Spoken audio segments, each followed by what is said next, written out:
इतने के बाद भी आपके दरमियान नहीं आ सका, लेकिन आसिम राजा साहब की वजह से मैं यहां मौजूद हूं।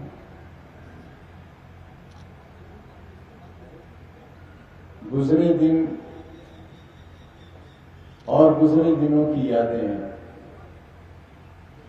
न मैं सुना सकूंगा और न आप सुन सकेंगे। वो ख्वाब नहीं था, वो हकीकत थी। वो दर्द नहीं था, वो जख्म था। वो जख्म नहीं था, वो नासूर था। क्यों? इसलिए कि जमहूरियत दम तोड़ रही थी। हिंदुस्तान में रहने वाले करोड़ों लोग जो दस्तूरे हिंद की पासदारी करते हैं, संविधान से वफा करते हैं, उससे मोहब्बत करते हैं और उसे बाकी देखना चाहते हैं, उनके सामने एक मायूस हिंदुस्तान खड़ा था। सैकड़ों और हजारों साल की तारीख जिसमें कमजोर दबे कुचले सिर्फ दबाए गए और कुचले गए। एक लाठी वाले ने और बहुत मामूली कपड़ा तन पर पहनने वाले ने सैकड़ों साल की गुलामी के हिंदुस्तान को आजादी में बदल दिया। लेकिन हम न उसकी हिफाजत कर सके, न उसके ख्यालात की हिफाजत कर सके। हम अपनी आवाज से नारा तो देते रहे कि बापू हम शर्मिंदा हैं, तेरे कातिल जिंदा हैं, लेकिन तैयारी नहीं की हमने समझौते हुए। हम भी कर सकते थे, आज भी कर सकते हैं,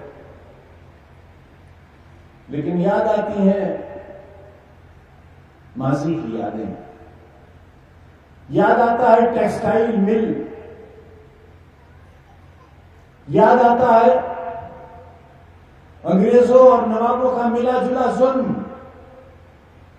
याद आता है मौलाना आजाद का रामपुर से पार्लियामेंट का चुनाव लड़ना। याद आती है पंडित नेहरू और मौलाना आजाद की पार्लियामेंट की तकरीरें। याद आता है ये किला और नाम निहाद अजीम इमारत हामिद मंजिल। नौजवानों, तुम्हें बुजुर्गों ने नहीं बताया, हमें मौका नहीं मिला। एक रात एक सदी के बराबर गुजारी है।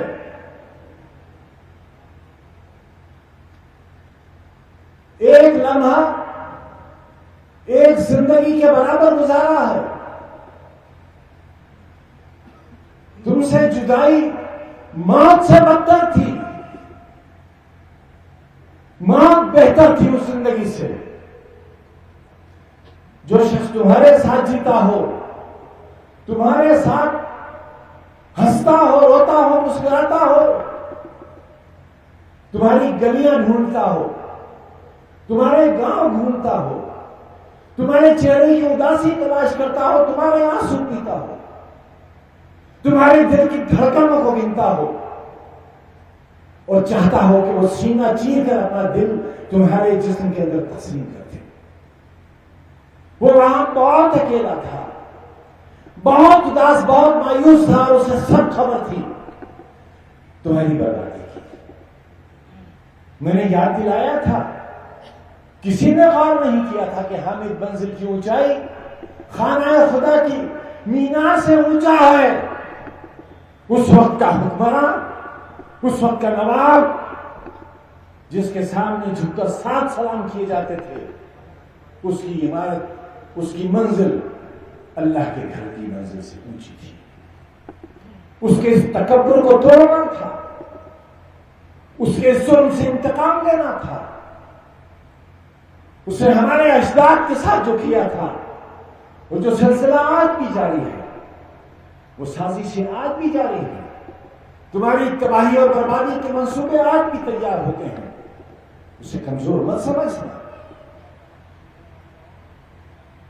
हर किस कमजोर मत समझना। अपनी तैयारी न रखोगे तो बहुत घाटे पर सर रहा होगा। मैंने कभी तुम्हारा जिस्म नंगा नहीं होने दिया। 42 साल तकरीबन तुम्हारा भरम बनाकर रखा,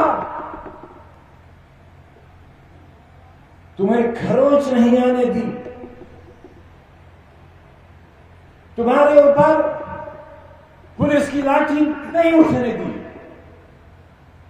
बंदूक नहीं उठने दी। आखिर वो कौन नादान थे? वो कौन थे जिन्होंने रामपुर की आबरू को पारा पारा कर दिया? एक शहादत हो गई, सैकड़ों लोग गुनाहगार बना दिए गए, और कितना लूटे गए लोग, कितने तबाह बर्बाद किए गए। आने वाली तारीख क्या लिखेगी उनके बारे में? उन बुज़दिलों के बारे में क्या लिखेगी? क्या फैसला करेगी? मैं भी कर सकता था। जब मेरे पर पहला मुकदमा कायम हुआ था, मैं भी आपको सड़कों पर ला सकता था। मैं जानता था मंसूबे क्या हैं,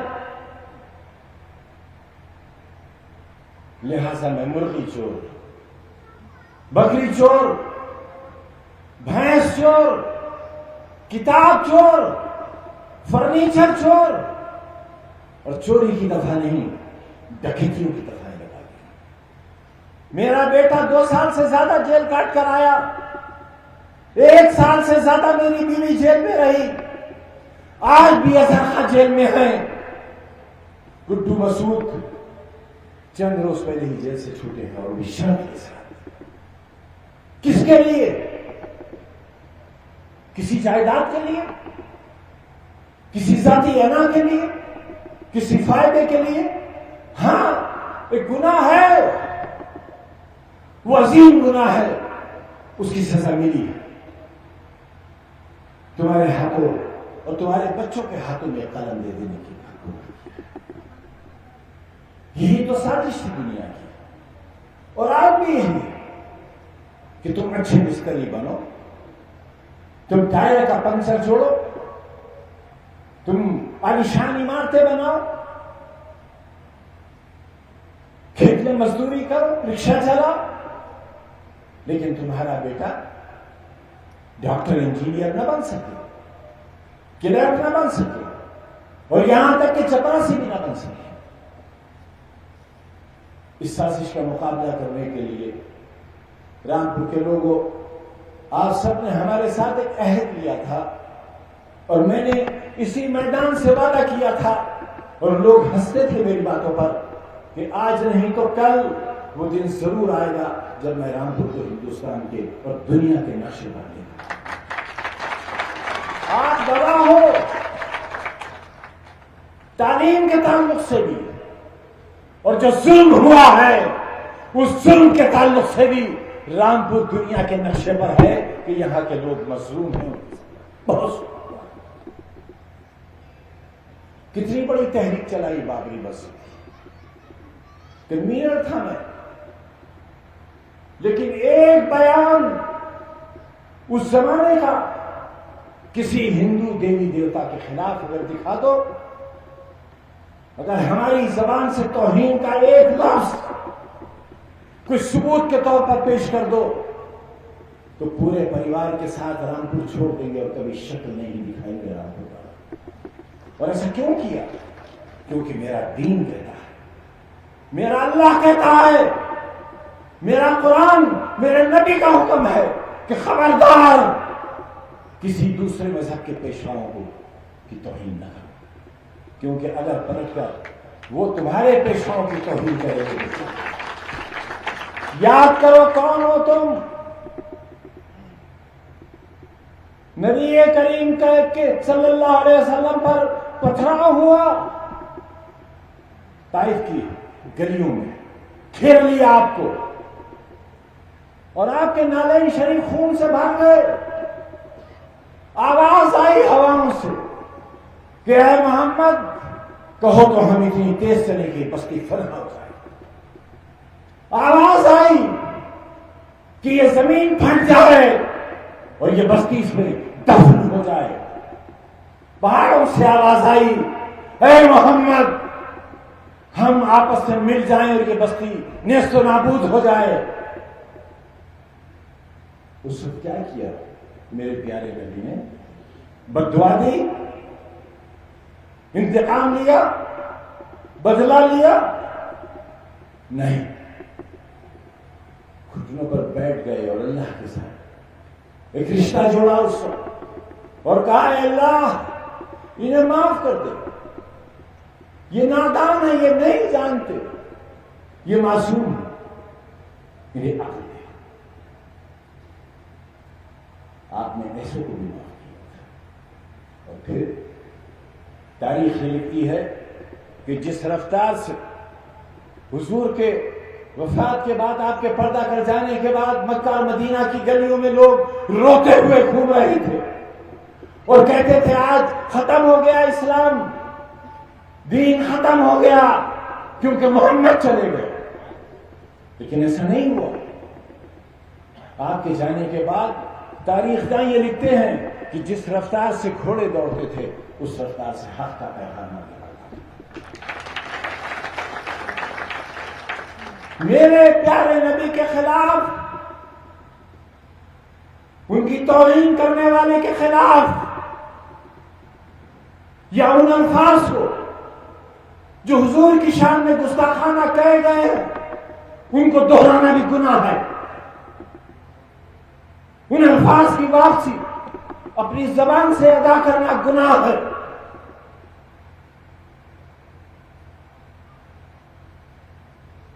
क्या हमारा ईमान हट गया?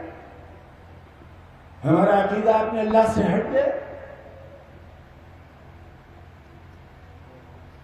वो हिफाजत करेगा, अपनी किताब की हिफाजत वो करेगा, अपने नबी की आबरू की हिफाजत वो करेगा जो सातवें आसमान पर रहता है। कहीं इश्तियाल में आने की जरूरत नहीं है। तुम्हारा दुश्मन इंतजार में बैठा है, उसके मंसूबे में मत फंस जाना,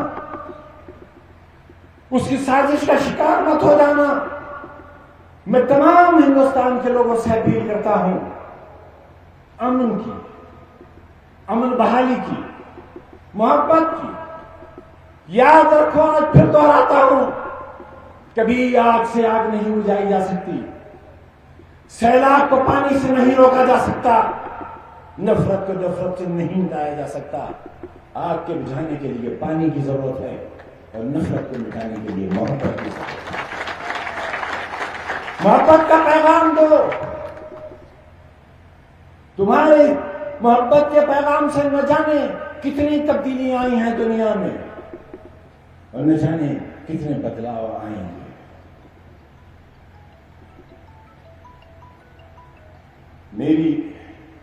मेरी मौजूदगी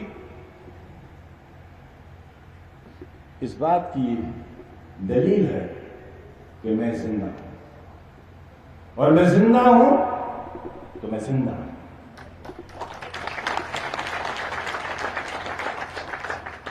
और जब मैं जिंदा हूं तो इंशाअल्लाह आंच नहीं आने दूंगा आपको।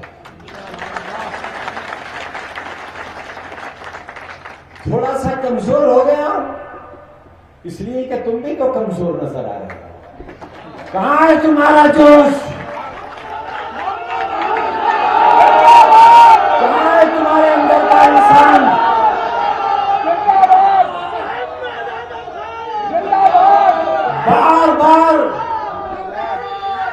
बार बार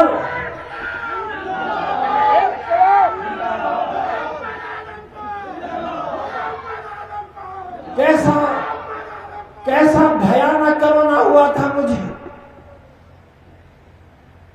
मेरे सामने तमाम वार्ड खाली हो गया, मैं दूसरी मंजिल पर मुंतकिल किया गया, वो सारे लोग मर गए, मैं तीसरी मंजिल पर भेजा गया, वहां भी सारे लोग मर गए। मैं जिंदा बचा हूं तुम्हारे लिए,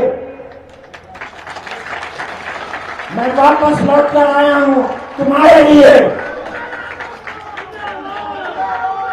हर सांस अमानत है। मैं आज भी तुम्हारी मोहब्बतों का कर्जदार हूं। मैंने कुछ नहीं किया, मेरे सारे अरमान, मेरी सारी ख्वाहिशात मेरे सीने में दफन रह गई। बहुत कुछ चाहता था, बहुत कुछ चाहता हूं,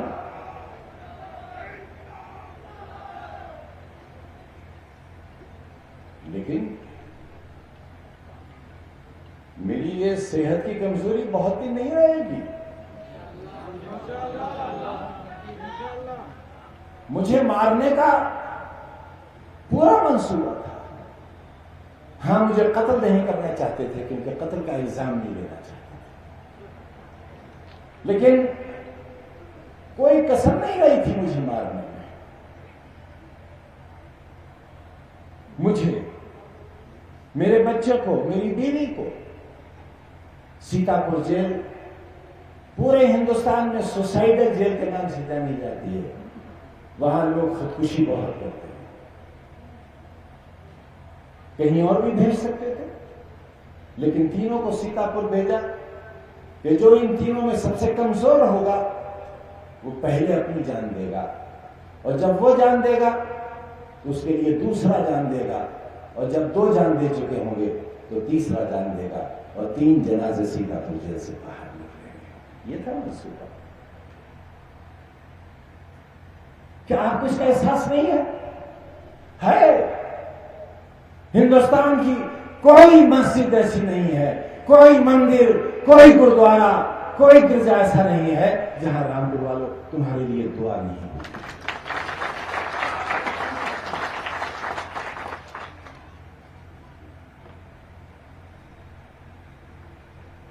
हुजूर की शान में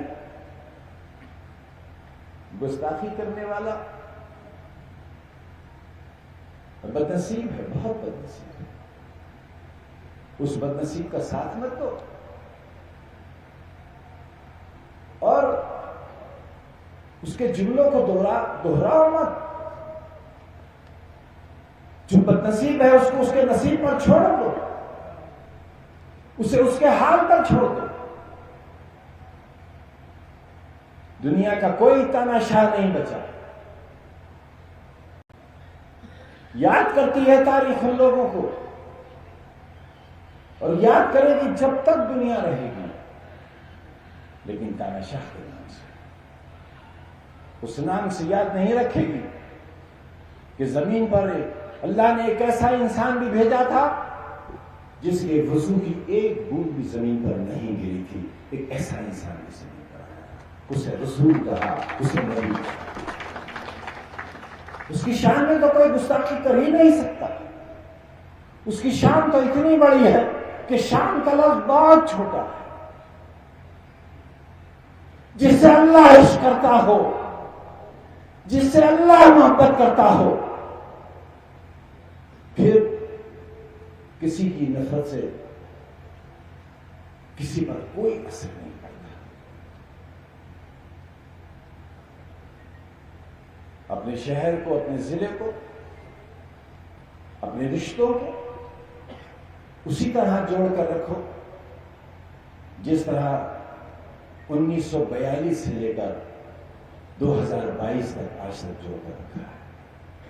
यहां कभी हिंदू मुसलमान आपस में नहीं टकराए, यहां कभी आपस में तशद्दुद नहीं हुआ। बहुत कोशिशें हुई। ये गोयल साहब मेरे दोस्त, जिले के सदर, ये आरएसएस के कार्यकर्ता थे, मैं जानता था। एक दिन मैंने इनसे कहा कि यार तुम तो हमारे यार हो, फिर तुम हमारे साथ क्यों नहीं हो? बोले कि तुमने कभी कहा मैंने कहा अब कह रहा हूं? बोले हो गया तुम्हारा। फिरका परस्तों, आपस में लड़ाने वालों, यह है हमारे रिश्ते। यह है रिश्ते कि एक हिंदू परिवार इस शहर में ऐसा भी है जिसके मासूम बच्चों ने अभी तक दिवाली नहीं मनाई है, क्योंकि मैं उन बच्चों के साथ दिवाली मनाने जाया करता था। यह है हमारे रिश्ते, हमारे दिखावे के रिश्ते नहीं है। 2 बार रामपुर से मेंबर पार्लियामेंट रहे हुए राजेंद्र शर्मा के बेटे Bharatiya Janata party, Bahujan Samaj party, Congress party में नहीं बल्कि समाजवादी पार्टी में। यह है हमारा रिश्ता, यह है हमारा इत्तेहाद। इन रिश्तों को टूटने नहीं देना, बिखरने नहीं देना। न हमारे अंदर धर्म, न जाति, न मर्द, न औरत, न पूरब, न पश्चिम, न उत्तर, न दक्षिण, कोई फर्क नहीं रहेगा।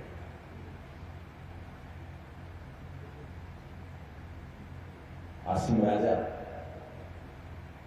मेरे दिल का टुकड़ा है।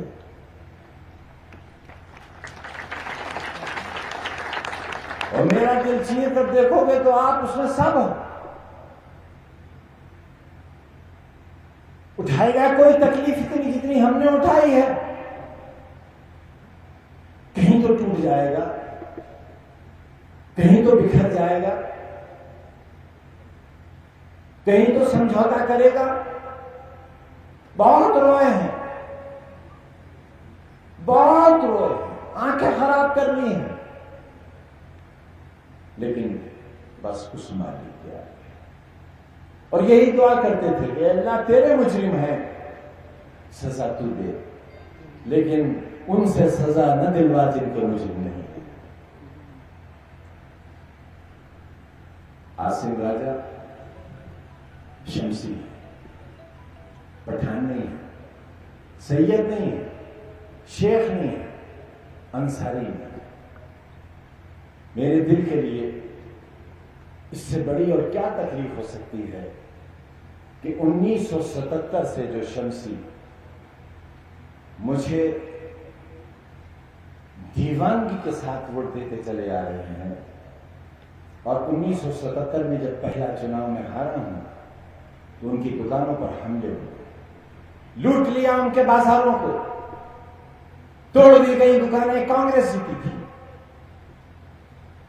मैं 1200 वोट से हार गया था, क्योंकि मुझे मालूम नहीं था देहात भी है हमारे साथ, नवाब और नवाबों का कैंडिडेट जीत गया था, कांग्रेस जीत गई थी, बाजार लूट लिया गया, दुकानें लूट ली गई। और जानते हो क्या कहा गया? नऊजुबिल्लाह, ये कहा गया कि कहां है आज तुम्हारा नबी आजम, कहां है आज? उन लोगों के लिए जिन्होंने 42 साल मेरी बैसाखी बनकर मेरा साथ दिया है, उनके लिए सवाल उठाते हो, फेसबुक पर गैर जिम्मेदाराना बातें करते हो। बताओ, मेरी बात मानोगे या नहीं मानोगे? अगर मेरी एक तकलीफ दे रात का बदला देना चाहते हो, सिर्फ एक रात का, 27 महीनों की एक रात के दुखों का अगर बदला देना चाहते हो, तो 23 तारीख को कोई अपने घर में बैठना मत। सूरज कितना ही तपिश क्यों ना उगल रहा हो, मेरी कोई मां, कोई बहन, कोई बेटी अपने घरों में मत रहना। आसिम राजा की फतह, हक की फतह।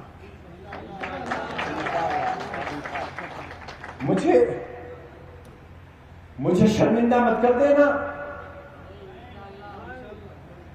मेरे मुंह पर कालक न लगा देना, मेरी जिंदगी को मुख्तसर मत कर देना। कहीं ऐसा ना हो ये सदमा मेरे लिए ज्यादा घना गुजर जाए। इसलिए मैं आसिम राजा के लिए वोट मांगने के लिए हाथ फैलाने आया।